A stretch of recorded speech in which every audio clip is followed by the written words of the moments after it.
Hey guys, welcome back to my channel. I'm excited to share my new projects with you today, and I'm really excited to share with you guys my new toy. So if you guys love these type of videos, don't forget to show me some love by giving me that thumbs up, and if you haven't already, please make sure you hit that subscribe button. All right, you guys, so for today's video, I wanted to share that I was able to get my hands on the Cricut Easy Press 2. Adding to that Cricut, basically bandwagon, if you will. Really excited because this opens up so many different opportunities for me. Creating my own throw pillows is one of them, which is where we're going to start today's DIY project. Now, I do realize that not everybody has the Cricut Easy Press. This is the Easy Press 2, not that that is a big deal, but anyway, I just wanted to make sure that I showed you guys how this works, because my goal and idea is to actually put focus and attention to my Etsy shop.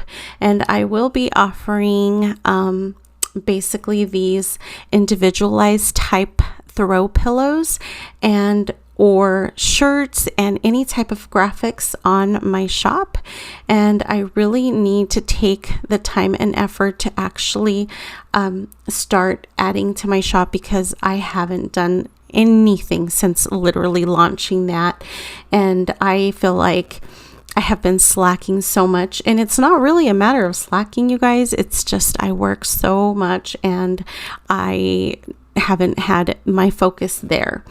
Anyway, this is the Cricut Easy Press 2, as I mentioned, and this is what we will be using. And I wanted to tell you that I watched a lot of videos, and as usual with anything that I purchase, I do my homework and I look over reviews. Wanted to see if it is something that really truly is something that I felt was a good investment.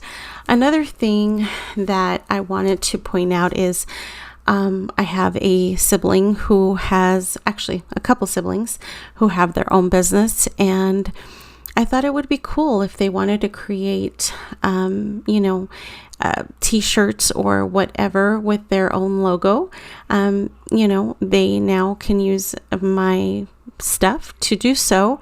And, that's just the type of person I am, and I love my family, and if I can help them in any way, shape, or form, I will. And here I'm just showing you everything that comes with the Cricut Easy Press, as you can see. And we are going to go ahead and open it, set it up, and we are going to do our very first project, which is so cool that the very first project that they give you is actually part of the packaging, which is where it's kind of like a dust bag. It's a little drawstring bag, but it's intended for you to put the machine in so that, it actually stays dust free. So I think that is pretty awesome. I'm showing you here how they give you the instructions. So we are going to go ahead and do that as our very first DIY project, just to test this bad boy out.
All right, so once I figured out how to set up the little timer and the heat needed, it Apparently you can buy a heating pad separately, or you can use a fluffy towel. Of course, I didn't know that, so we went ahead with a towel. Now, it says that you can go ahead and basically take your material and put the heat pad on it or the heat press, sorry, for 5 seconds, because it allows you to take all the moisture out of the material so that it's ready for adhering whatever you're going to be adding. And so here we're just making sure that, we follow the instructions. Now it's ready for the 30 seconds at 290 degrees Fahrenheit.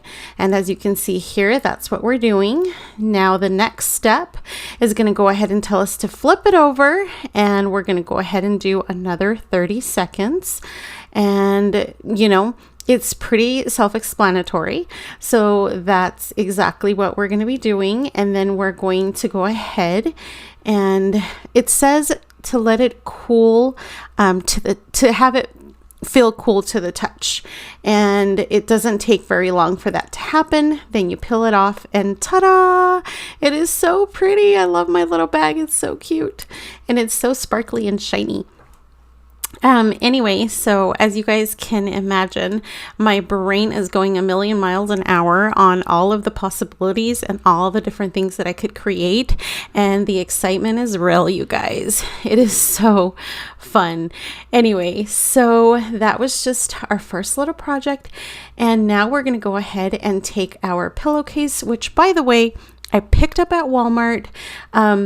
Most of them I will actually be picking up on Amazon, because you can get a much better deal in bulk that way. But if you wanted to just pick one up just because, you can do that. And now we are going to go to the Cricut website, and you can go I try to find the app. I don't know, you guys, I'm older and just don't know how to do technology apparently. But anyway, if you find the app and or website, it will tell you step-by-step instructions on how to go ahead and work on any project that you have. So for instance, it'll tell you the heat based on the material. It'll tell you the temperature. It'll tell you how long you're going to do that.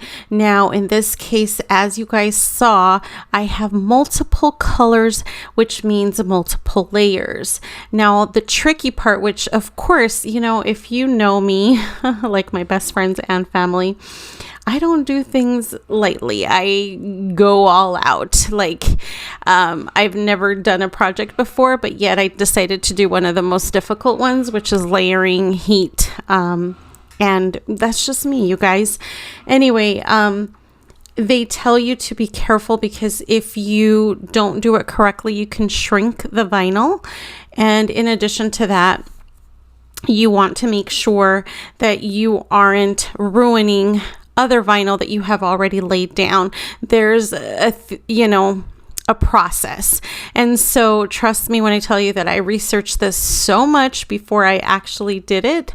And it is so fun for somebody like me to create things and see them come to life the way that you want it. So I created it in my Cricut studio, and then I went ahead and cut it out on my Cricut, and then now putting it together is just so cool seeing it.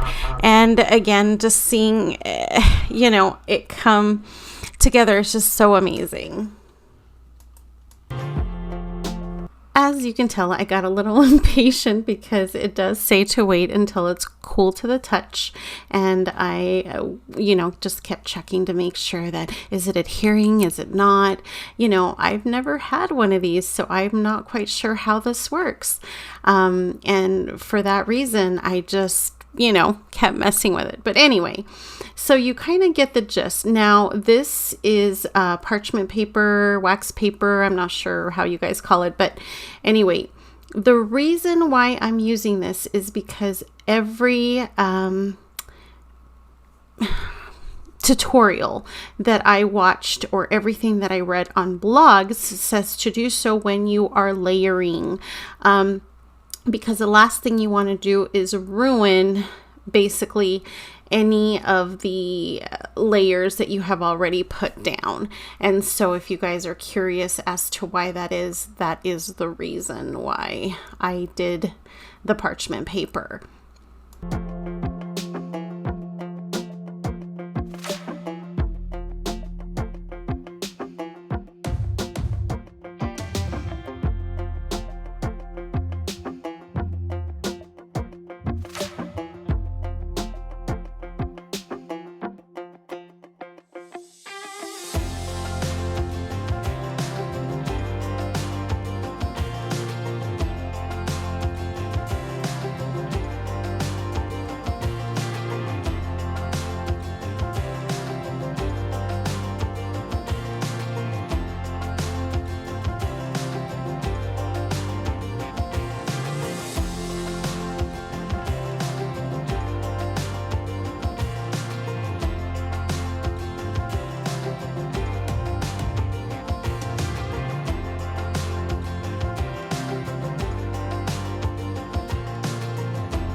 So I don't want to bore you to death, but you pretty much get the gist of it. So you're literally putting on layer by layer. So next we're going to do the carrots. Now, the one thing I neglected to tell you is you never want the transfer papers to touch. And that's why I can't do all the carrots at once. And that's the same reason I couldn't do all the other layers at once. And that's why I can't do the little greenery, is because on top of the carrots, is because the transfer papers cannot touch. And so, but you know, you just have to be very patient. You know, this can be time consuming based on how detailed you want your work, or it could be very simple if you do a very simple whatever project you're working on. But I just wanted to, again, show you what is all entailed in this project.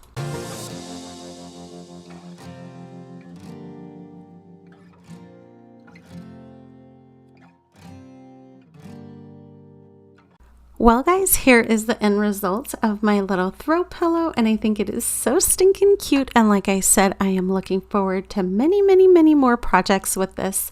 So I really hope you guys like it as much as I do, and let me know what you think.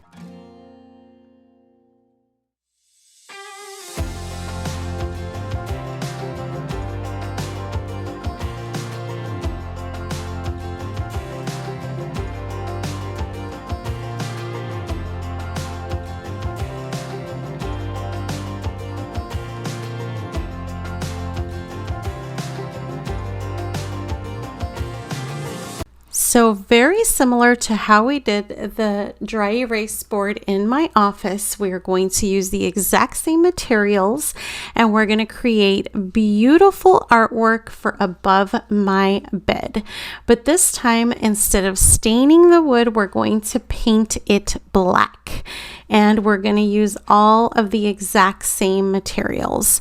So if you guys didn't see that video, or if you missed it, we're going to go ahead and recreate some artwork.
So now we're going to go ahead and paint the longer portions black, of course, because that's the color that I happen to want for my personal artwork. Now I am going to go ahead and list all of these materials down in the description box below. I did have them listed when I created my dry erase board in my office. So if you guys wanted to check that video out, you're more than welcome to do that as well. But anyway, and if you check out Etsy, you guys, which is where I got my inspo, these run so expensive depending on the size. And for the size that I have, you're looking at no less than at least $75 to $100. And you guys, I'm happy to say that this project cost me less than 30 bucks, I think. And don't quote me on this because I don't have it in front of me and I haven't started my description or anything like that. But I know each board is $8 and some change. And then the little sideboards are a couple bucks each, or a buck each. I mean, honestly, I have to look at it again, and not to mention that it's been a minute since I bought these. So the point of the matter is that it is a fraction of the cost. Now, the vinyl, of course, I have on hand because I have my Cricut and whatnot. But now, if you wanted to just buy the vinyl, you can actually get that pretty inexpensively. I will also be offering that on my, shop if that's something you're interested in.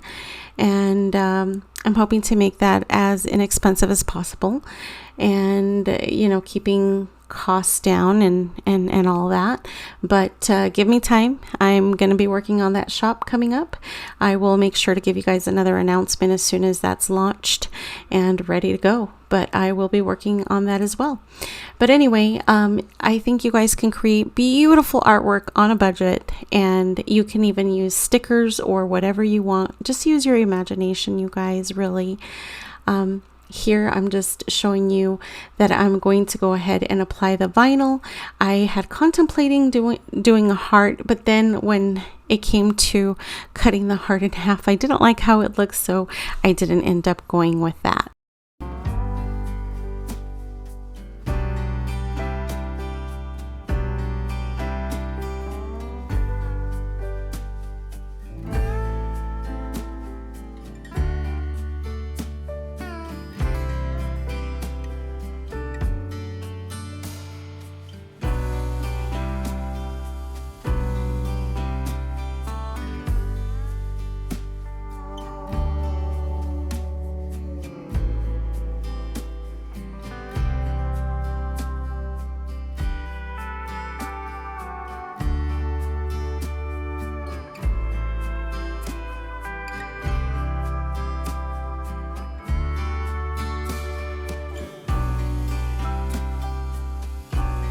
Now, of course, I went ahead and repeated the same process to the together, and I absolutely love this so much, you guys. I think it's a perfect fit in my bedroom for my husband and we are definitely better together. 16 years and going strong.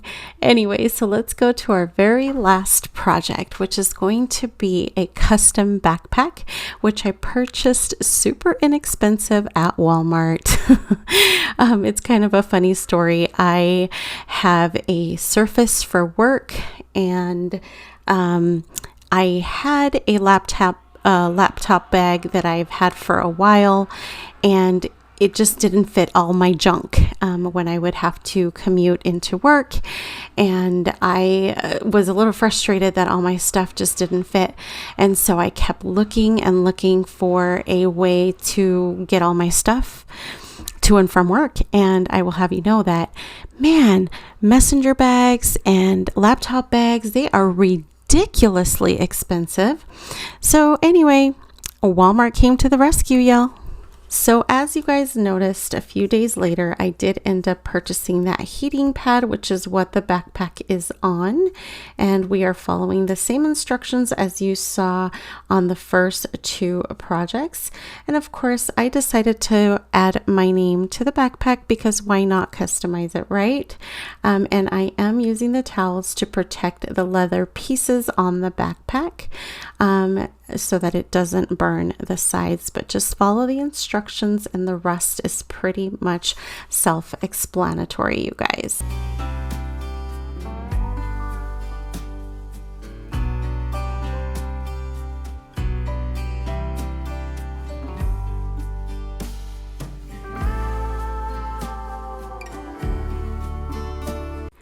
I want to thank you so much for tuning in today, and if you have any suggestions for upcoming videos, please let me know. I will be working on some suggestions that I've received here shortly, and I'm really excited for those. So I want to thank you very much again, and I hope you have a beautiful and blessed day. Thanks for watching. Bye, guys.